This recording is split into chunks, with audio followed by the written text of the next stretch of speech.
ओम शांति। आज 20 जून 2021 की अव्यक्त मधुर महावाक्य। रिवाज है 22 जनवरी 1988। हेडलाइन है हिम्मत का पहला कदम समर्पणता। ब्रह्मा बाप की जीवन कहानी।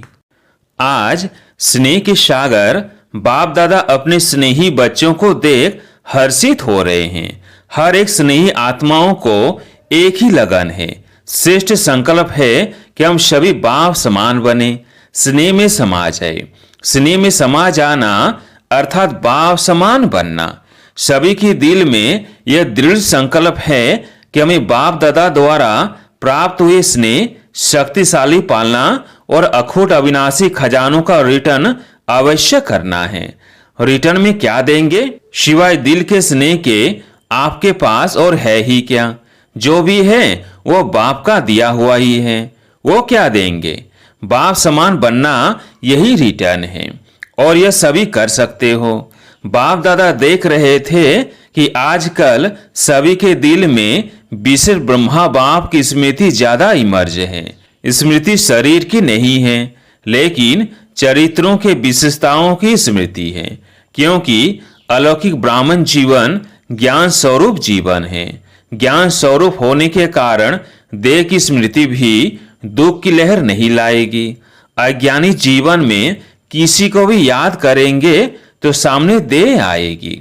देह के संबंध के कारण दुख महसूस होगा, लेकिन आप ब्राह्मण बच्चों को बाप की स्मृति आते समर्थी आ जाती है कि हमें भी बाप समान बनना ही है। अलौकिक बाप की स्मृति समर्थी अर्थात शक्ति दिलाती है। चाहे कोई कोई बच्चे दिल का स्नेह नैनों के मोतियों द्वारा भी प्रकट करते हैं, लेकिन दुख के आंसू नहीं, वियोग के आंसू नहीं। यह स्नेह के मोती है, दिल के मिलन का स्नेह है। वियोगी नहीं, लेकिन राजयोगी है, क्योंकि दिल का सच्चा स्नेह शक्ति दिलाता है कि जल्दी से जल्दी पहले मैं बाप को रिटर्न दूं। रिटर्न देना अर्थात समान बनना। इस विधि से ही अपने स्नेही बाप दादा के साथ स्वीट होम में रिटर्न होंगे, अर्थात साथ वापस जाएंगे। रिटर्न करना भी है और बाप के साथ रिटर्न जाना भी है। इसलिए आपका स्नेह व याद दुनिया से न्यारा और बाप का प्यारा बनने का है। तो बाप दादा बच्चों के समर्थ बनने का संकल्प, समान बनने का उमंग देख रहे थे। ब्रह्मा बाप की विशेषताओं को देख रहे थे। अगर ब्रह्मा बाप की विशेषताओं का वर्णन करे तो कितनी होगी? हर कदम में विशेषताएं रही। संकल्प में भी सर को विशेष बनाने का हर समय उमंग उत्साह रहा। अपनी वृत्ति द्वारा हर आत्मा को उमंग उत्साह में लाना, यह विशेषता सदा ही प्रत्यक्ष रूप में देगी। वाणी द्वारा हिम्मत दिलाने वाले, ना उम्मीद को उम्मीद में लाने वाले, निर्बल आत्माओं को उड़ती कला की विधि से उड़ाने वाले, सेवा के योग्य बनाने वाले, हर बोल अनमोल, मधुर, युक्ति युक्त थे। ऐसे ही कर्म में बच्चों के साथ हर कर्म में साथी बन कर्मयोगी बनाया।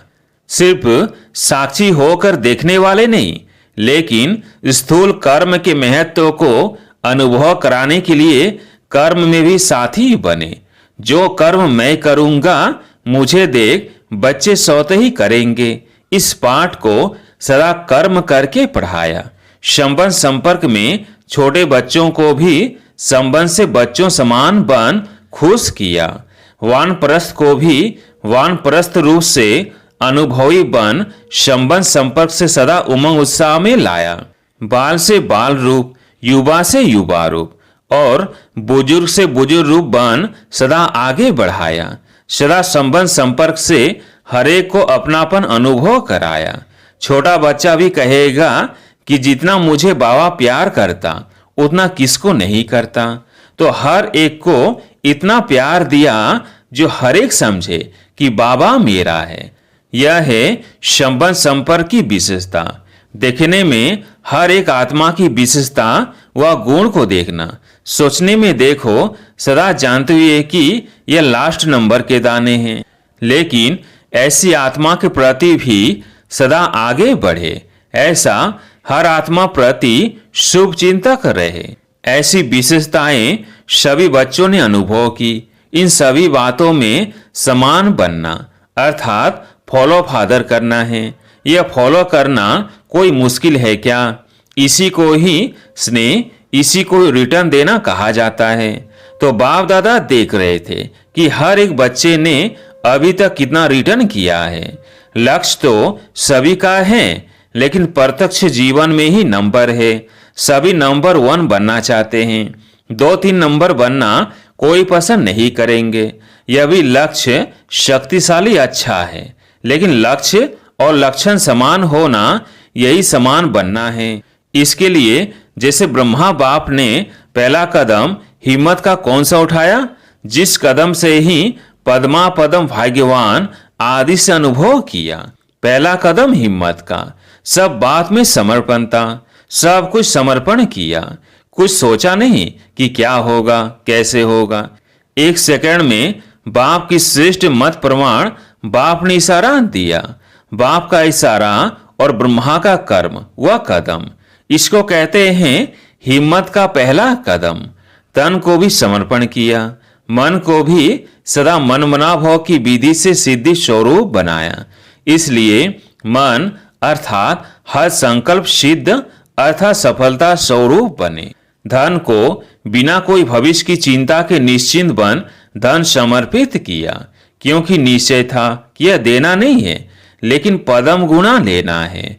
ऐसे संबंध को भी समर्पित किया, अर्थात लौकिक को अलौकिक संबंध में परिवर्तन किया। छोड़ा नहीं, कल्याण किया, परिवर्तन किया। मैंपन की बुद्धि, अभिमान की बुद्धि समर्पित की। इसलिए सदा तन मन बुद्धि से निर्मल शीतल सुखदायी बन गए। कैसे भी लौकिक परिवार से वह दुनिया की अनजान आत्माओं से परिस्थितियां आई, लेकिन संकल्प में भी स्वप्न में भी कभी संशय के सूक्ष्म स्वरूप संकल्प मात्र की हलचल में नहीं आए। ब्रह्मा की विशेष इस बात की कमाल रही, जो आप सबके आगे साकार रूप में ब्रह्मा बाप एग्जाम्पल था, लेकिन ब्रह्मा के आगे कोई साकार एग्जाम्पल नहीं था। सिर्फ अटल निश्चय बाप की श्रीमत का आधार रहा। आप लोगों के लिए तो बहुत सहज है, और जितना जो पीछे आए हैं उनके लिए और सहज है, क्योंकि अनेक आत्माओं के परिवर्तन की श्रेष्ठ जीवन आपके आगे एग्जाम्पल है। यह करना है, यह बनना है, क्लियर है। इसलिए आप लोगों को क्यों क्या का क्वेश्चन उठने की मार्जिन नहीं है। सब देख रहे हो, लेकिन ब्रह्मा के आगे क्वेश्चन उठने की मार्जिन थी। क्या करना है, आगे क्या होना है, राइट कर रहा हूं व रॉन्ग कर रहा हूं, यह संकल्प उठना संभव था, लेकिन संभव को असंभव बनाया। एक बल एक भरोसा, इसी आधार से निश्चय बुद्धि नंबर 1 विजयी बन गए। इसी समर्पणता के कारण बुद्धि सदा हल्की रही, बुद्धि पर बोझ नहीं रहा, मन निश्चिंत रहा। चेहरे पर सदा ही बेफिक्र बादशाह के चिन्ह स्पष्ट देखे। 350 बच्चे और खाने के लिए आटा नहीं, और टाइम पर बच्चों को खाना खिलाना है। तो सोचो, ऐसी हालत में कोई बेफिक्र रह सकता है? 1 बजे बेल अर्थात घंटी बजना है और 11 बजे तक आटा नहीं, कौन बेफिक्र रह सकता? ऐसी हालत में भी हर्षित अचल रहा। यह बाप की जिम्मेवारी है, मेरी नहीं है। मैं बाप का तो बच्चे भी बाप के हैं, मैं निमित्त हूं। ऐसा निश्चय और निश्चिंत कौन रह सकता? मन बुद्धि से समर्पित आत्मा अगर अपनी बुद्धि चलाते कि पता नहीं क्या होगा, सब भूखे तो नहीं रह जाएंगे, यह तो नहीं होगा, वह तो नहीं होगा, ऐसे व्यस्त संकल्प व संशय की मार्जिन होते हुए भी समझ संकल्प चले कि सदा बाप रक्षक है, कल्याणकारी है। यह विशेषता है समर्पणता की। तो जैसे ब्रह्मा बाप ने समर्पण होने से पहला कदम हिम्मत का उठाया, ऐसे फॉलो फादर करो। निश्चय की विजय अवश्य होती है। तो टाइम पर आटा भी आ गया, बेल भी बज गया और पास हो गए। इसको कहते हैं क्वेश्चन मार्क, अर्थात टेढ़ा रास्ता न ले, सदा कल्याण की बिंदी लगाओ, फुल स्टॉप। इसी विधि से ही सहज भी होगा और सिद्धि भी प्राप्त होगी। यह थी ब्रह्मा की कमाल। आज पहला एक कदम सुनाया है, फिकर के बोझ से भी बेफिकर बन जाओ। इसको ही कहा जाता है स्नेह का रिटर्न करना। अच्छा, सदा हर कदम में बाप को फॉलो करने वाले, हर कदम में स्नेह का रिटर्न करने वाले, सदा निश्चय बुद्धि बन निश्चिंत बेफिकर बासा रहने वाले, मन वाणी कर्म संबंध में बाप समान बनने वाले, सदा शुभ चिंतक, सदा हर एक की विशेषता देखने वाले, हर आत्मा को सदा आगे बढ़ाने वाले, ऐसे बाप समान बच्चों को स्नेही बाप का स्नेह संपन्न याद, प्यार और नमस्ते। पार्टियों से मुलाकात। पहला, अपने को ऊंचे तो ऊंचे बाप की ऊंचे तो ऊंची ब्राह्मण आत्माएं समझते हो। ब्राह्मण सबसे ऊंचे गाए जाते हैं। ऊंचे की निशानी सदा ब्राह्मणों को चोटी दिखाते हैं। दुनिया वालों ने नामधारी ब्राह्मणों की निशानी चोटी दिखा दी है, तो चोटी रखने वाले नहीं, लेकिन चोटी की स्थिति में स्थित रहने वाले, उन्होंने स्थूल निशानी दिखा दी है। वास्तव में है ऊंची स्थिति में रहने वाले ब्राह्मणों को ही पुरुषोत्तम कहा जाता है। पुरुषोत्तम अर्थात पुरुषों से उत्तम, साधारण मनुष्य आत्माओं से उत्तम, ऐसे पुरुषोत्तम होना। पुरुष आत्मा को भी कहते हैं श्रेष्ठ आत्मा बनने वाले, अर्थात पुरुषों से उत्तम पुरुष बनने वाले। देवताओं को भी पुरुषोत्तम कहते हैं, क्योंकि देव आत्माएं हैं। आप देव आत्माओं से भी ऊंचे ब्राह्मण हो। यह नशा सदा रहे। दूसरे नशे के लिए कहेंगे कम करो, रूहानी नशे के लिए बाप कहते हैं बढ़ाते चलो, क्योंकि यह नशा नुकसान वाला नहीं है और सभी नशे नुकसान वाले हैं। यह चढ़ाने वाला है, वो गिराने वाले हैं। अगर रूहानी नशा उतर गया तो पुरानी दुनिया की स्मृति आ जाएगी। नशा चढ़ा हुआ होगा तो नई दुनिया की स्मृति रहेगी। यह ब्राह्मण संसार भी नया संसार है। सतयुग से भी यह संसार अति श्रेष्ठ है, तो सदा इस स्मृति से आगे बढ़ते चलो। दूसरा, सदा अपने को विश्व रचता बाप की श्रेष्ठ रचना अनुभव करते हो। ब्राह्मण जीवन अर्थात विश्व रचता की श्रेष्ठ रचना हर एक डायरेक्ट बाप की रचना है। यह नशा है। दुनिया वाले तो सिर्फ अनजान बन के कहते हैं कि हमको भगवान ने पैदा किया है। आप सभी भी पहले अनजान होकर कहते थे, लेकिन अभी जानते हो कि हम शिव वंशी ब्रह्म कुमार कुमारी हैं। तभी ज्ञान के आधार से, समझ से कहते हो कि हमको भगवान ने पैदा किया है, हम मुख वंशावली हैं। डायरेक्ट बाप ने ब्रह्मा द्वारा रचना रची है, तो बाप दादा व मात पिता की रचना हो। डायरेक्ट भगवान की रचना यह अभी अनुभव से कह सकते हो, तो भगवान की रचना कितनी श्रेष्ठ होगी।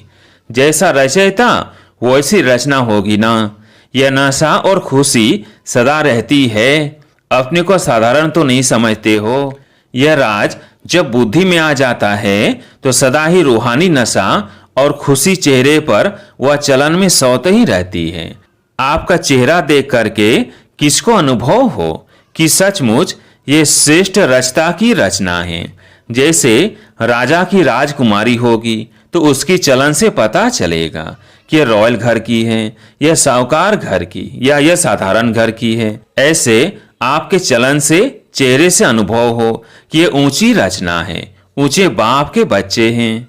कुमारियों से, कन्याएं 100 ब्राह्मणों से उत्तम गाई हुई है। यह महिमा क्यों है? क्योंकि जितना स्वयं श्रेष्ठ होंगे उतना ही औरों को भी श्रेष्ठ बना सकेंगे। तो कुमारियां सेवाधारी बन सेवा में आगे बढ़ते चलो, क्योंकि यह संगम युग है ही थोड़े समय का युग। इसमें जितना जो करने चाहे उतना कर सकता है। तो श्रेष्ठ लक्ष्य और श्रेष्ठ लक्षण वाली होना। जहाँ लक्ष्य और लक्षण श्रेष्ठ है वहाँ प्राप्ति भी सदा श्रेष्ठ अनुभव होती है। तो सदा इस ईश्वरीय जीवन का फल खुशी और शक्ति दोनों अनुभव करती हो। दुनिया में खुशी के लिए खर्चा करते तो भी प्राप्त नहीं होती।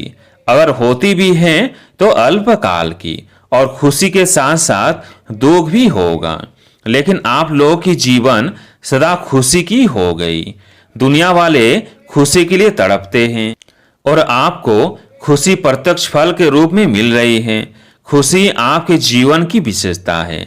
अगर खुशी नहीं तो जीवन नहीं, तो सदा अपनी उन्नति करते हुए आगे बढ़ रही हो ना। बाप दादा खुश होते हैं कि कुमारियां समय पर बच गई, नहीं तो उल्टी सीढ़ी चढ़कर फिर उतरनी पड़ती। चढ़ो और उतरो, मेहनत है ना। देखो कोई प्रवृत्ति वाले हैं तो भी कहलाना तो ब्रह्म कुमार ब्रह्म कुमारी पड़ता। ब्रह्मा अधर कुमार तो नहीं कहते, फिर भी कुमार कुमारी बने ना। तो सीढ़ी उतरे और आपको उतरना नहीं पड़ा। बहुत भाग्यवान हो, समय पर बाप मिल गया। कुमारी ही पूजी जाती है।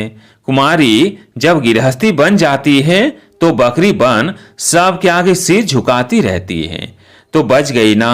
तो सदा अपने को ऐसे भाग्यवान समझ आगे बढ़ते चलो।